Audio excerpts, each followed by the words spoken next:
Hello there. Welcome to day 4. This is clairs again. So we're reviewing the clairs. Clairvoyance, clairaudience, clairsentience are the main ones I'm going to focus on in this course. Now, there are other clairs, such as clear smell, which I'm sort of glad I don't have if I'm randomly smelling things. But that does exist. And there is also something just called claircognizance, which is something we can all go through, but it's a little harder to explain or teach. But claircognizance is just an overwhelming sense of, I don't know why, but I just know. I just know. Now, in my opinion, if you break that down, when someone says, I don't know, I just know, when I break it down with them in meditation or to develop awareness of your sensations, usually people will be able to come back to some of their senses and say, okay, I know because I saw. I know because I felt it physically. I know because I heard something. But claircognizance is a thing too. So if you have any of those, then also write them down in your journal.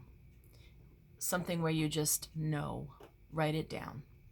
You can even make a little list in your journal now. Things I just know. And write down your list. I don't know why, but I just know that's not going to happen. I don't know why, but I know that this is probably going to take a lot less time than people are saying. I don't know why, but I just know that this is the wrong medication for me, whatever have you. Write down the things that you just know.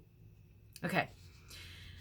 So I hope you had a little chance to practice your clairvoyance and to do some more meditation, and I hope you're doing your journal exercise or keeping track somehow. Today we're going to talk about clairaudience. So this one is where things get sometimes a little trickier or more scary for people, because clairaudience means clear hearing. Now, again, if we go back to cliche, typical movie thing, the portrait of somebody who is crazy, right? Terrible word, but someone who is crazy, mentally ill, meaning schizophrenic, has been portrayed as somebody hearing voices and hearing direction, as if somebody's right on their shoulder going, you need to kill this person, or you need to break up with that person, or this is the right way to go, or as if there's some entity sitting on you telling you what to do. Now, that does exist in the world, but we're not going there. That's not what this is about. And if that's happening to you, then you need to see somebody and get some professional help. That's all I'm going to say about that. Now, typical clairaudience, when it's an enhanced intuitive ability, means clear hearing, and you sort of might hear in your mind's eye, if you will, or hear in your head a word, a phrase. It tends to happen to people when they're at parties. You might notice that every so often, maybe a bunch of people are standing around in a group, somebody's telling a story, and everyone's listening, and they start to say something that sounds really, really clever or really wise, and everyone around them is like, gee, so-and-so, that's like pretty deep or pretty wise, and the person themselves might be like, yeah, it was, like, I don't know where that came from, ha ha ha ha, kind of feeling. That kind of thing happens to people all the time. When we're in a deep concentrated state, when we're super focused on our work, when we've been reading for a long time, if you're in some sort of altered state, and I don't mean drugs, I mean just meditative, like a deeper, a more inward state, or you're in a flow with anything, meaning a flow like you're in a groove, you're in the zone with an activity you're doing, that's often when you can hear that clairaudience, that those words, that little direction, that little nudge. So sometimes maybe you're, let's say you're traveling and you're in a new city, and you're not 100% sure where you're going, and so you're walking around, you're observing the signs, and something just sort of tells you like the next street. You might hear like next street, or you might hear go left or go right. Or you might hear the name of a street, or the name of a business, or something, or a letter. Now, I'm not suggesting that we follow every little thing that we hear in our minds as a sign. This is why clairaudience can be a little more tricky. But if you are in a very, again, as we mentioned, so important, the meditation and the meditative state. When you are in a calm state, just like with clairaudience, there's no big, huge emotions with the visuals. With clairaudience, you need to know that you're in a very calm mental state to trust what you are hearing. Otherwise, you could be hearing your own fears. You could be hearing your parents' ideas or fears or desires. You could be picking up any kind of manner of head noise that has nothing to do with hearing your higher self. So once again, I like the traveling metaphor because often if you're in a new city and you're walking around and you're feeling pretty comfortable where you are, you're usually pretty open, and if you suddenly out of nowhere hear go left, or you something like that, personally I would go left. I would just explore it, unless the street looks super sketchy. Then obviously what you have to think about logistics and your safety. But if you hear something really strongly like that one time, try to follow it. Sometimes you might be at a party or a work meeting or gathering or a conference, and you're supposed to be there, and you figure you'll be there, I don't know, maybe till 10 or 11 at night, and it's full of people, but it's 8:30 and suddenly something inside you says, you hear this voice saying, go home, go to bed. It's not you talking to yourself saying, oh, I really should go to bed. Should I stay or should I go to bed? I don't know. Should I leave? That's not clairaudience. That's your own inner dialogue. That's your own inner battle. That's anxiety, or that's decision. It's logic. Clairaudience feels, like I said, more like you're at this party, you're having dinner, you're talking about, I don't know, how good the pasta is, and all of a sudden you hear, go to bed. Now, this is where clairaudience again gets tricky. If you hear something, these words or a phrase in your head that clearly, and you were not thinking anything about that, and it just comes, that's when I would step back and go, okay, I'm hearing go to bed. So even though I'm sitting there at this party and I said I'd be there, that's the point where I would step back and say, okay, let's be honest with myself. Am I tired? Do I want to go to bed early? Would I rather be home? Would I rather leave? And then you have to check in with yourself and be honest. If it's true and you don't want to be there and you're really tired, then you've heard sort of your higher self taking care of you, saying, go to bed, go home. You don't need to be at this party. It's okay. And when you act on that, you'll find yourself feeling better. You'll feel supported. You took care of yourself. Now, sometimes, because I've had the chance to do so many readings for thousands of people, I've had a chance to see a lot of things with clairaudience that make it maybe easier for me because it's somebody else's information instead of interpreting it for myself. I do, though, however, get those kind of voices that will tell me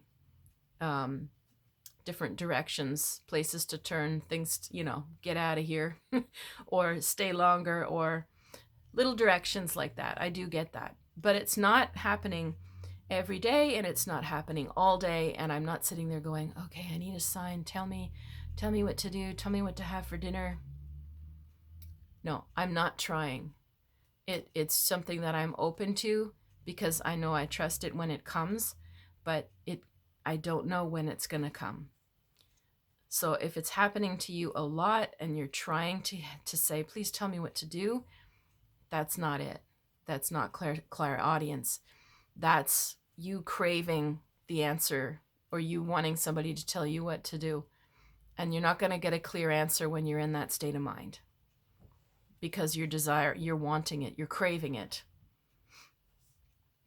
Whenever this is Buddhism 101. Whenever you're craving something like, oh, I really want that, or you have aversion to something like, oh, no, please don't do that. No. That is an imbalanced state of mind. It's normal. We all go through it. But that is not a balanced state of mind.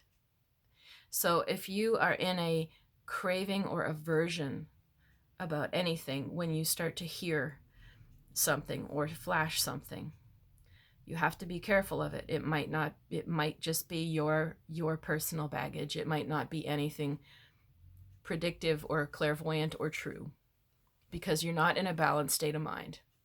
This is why you can trust your clairvoyance when you're not trying and when you don't have emotions around it. You can trust your clairaudience when your mind is calm and you suddenly hear, I don't know, Shakespeare. And you're like, huh? Shakespeare? Why am I hearing that? And then you can go explore. Okay, maybe is it time to read Shakespeare again? Is there a play going on that I'm missing? You can investigate what you hear. And often clairaudience is not a full sentence like, you know what, you should really invest that money next month because the market's going to go up. Like, it doesn't tend to happen like that. People sometimes wish it was like that, don't we? We all wish there was somebody or something looking out for us, telling us how to live perfectly, so we avoid pitfalls and lessons and we avoid pain. It doesn't work like that very often. Once in a while you might get something that is so crystal clear and detailed like that, but most of the time it's going to be little nudges, like I said, little go to bed, or maybe you're eating the best meal of your life and in the middle of it you're like, oh, this is so good, and you hear, I'm full, stop. Well, you can listen to that cue or not, So when your mind is calm, usually you're not stressed, you're not upset, depressed, angry, anxious, worrying about the future, hyper. You're not any of those things. When your mind is balanced, you're pretty calm and you're in the moment and you're not really thinking too much about the future or the past.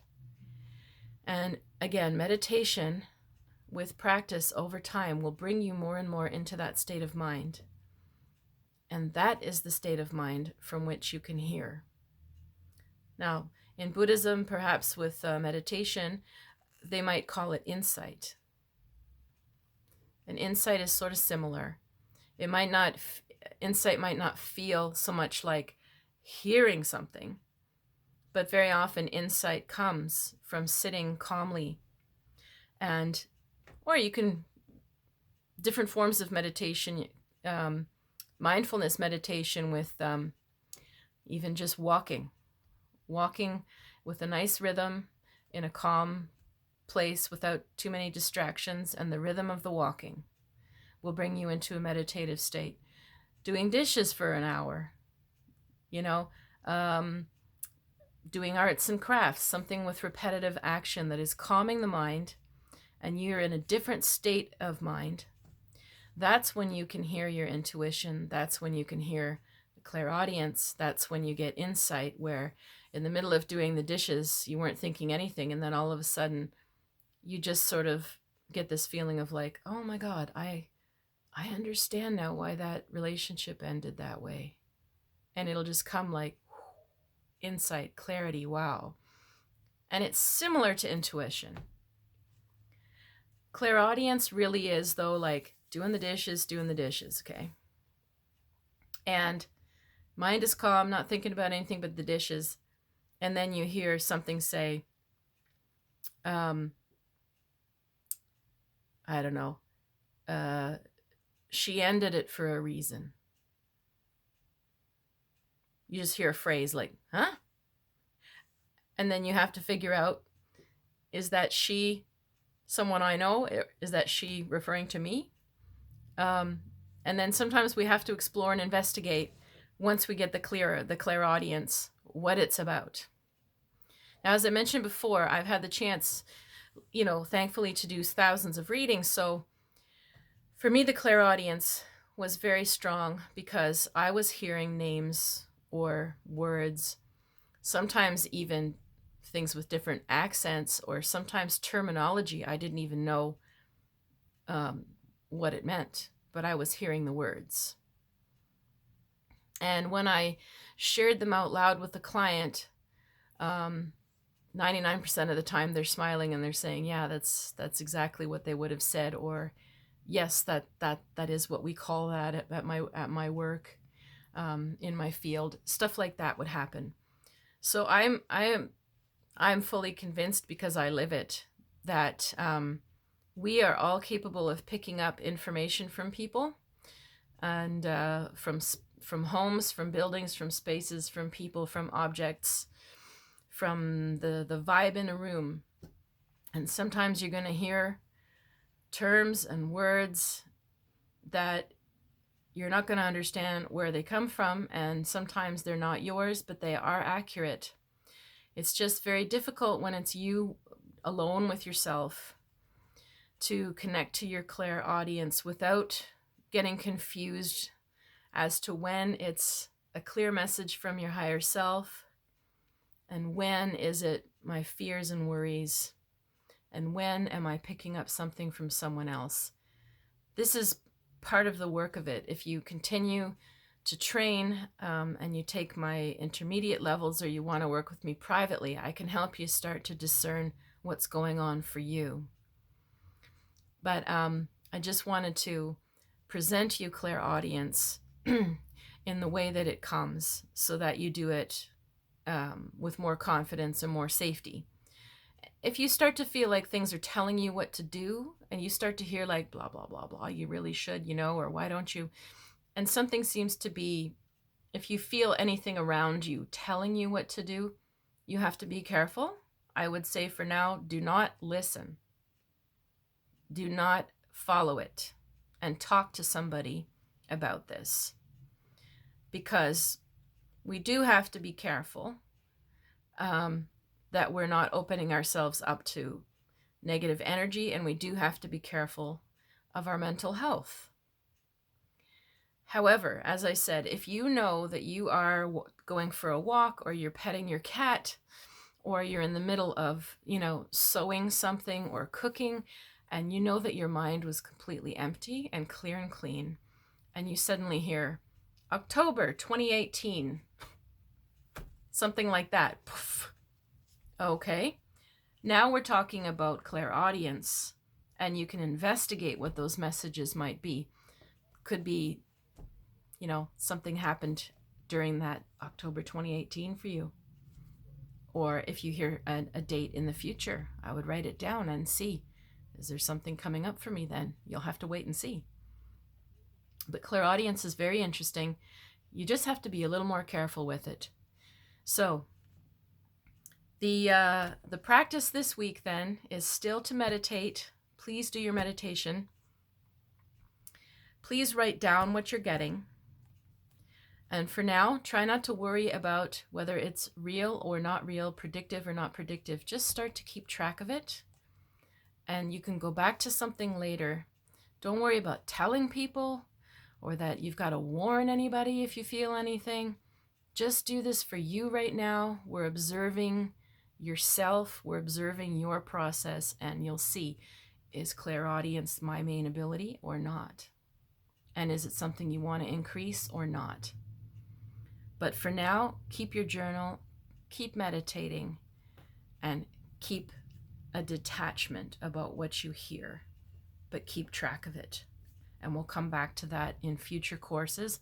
And if you are stressed out in any way about it now during this course, then I encourage you to contact me and I can speak to you or offer you a session to help calm your mind now. So the next one is Clairaudience. I'll see you next time.